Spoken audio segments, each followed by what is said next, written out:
काल मुंबईहून कोर्टाची एक नोटीस आम्हाला पाठवण्यात आलेली आहे। मी सरकारला आव्हान देऊ इच्छितो की अशा कोर्टाच्या नोटीस पाठवून आमचं आंदोलन चिरडण्याचा, आमचा आवाज दाबण्याचा प्रयत्न आपण करू शकत नाही। ही लढाई आमच्या हक्काची, अधिकाराची लढाई आहे।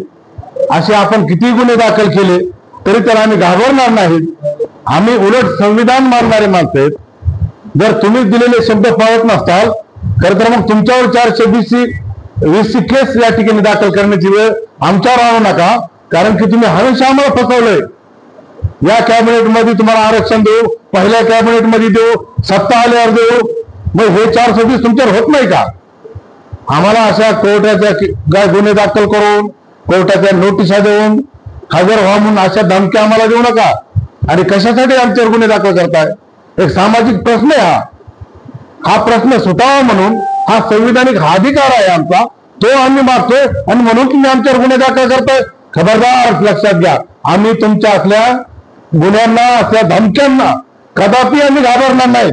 जर गुन्हा दाखल करायचा असेल, कशामुळे गुन्हा दाखल केला तुम्ही आमच्यावर, की आम्ही त्या मंत्रालयामध्ये गोंधळ घातला असं तुमचं मत आहे?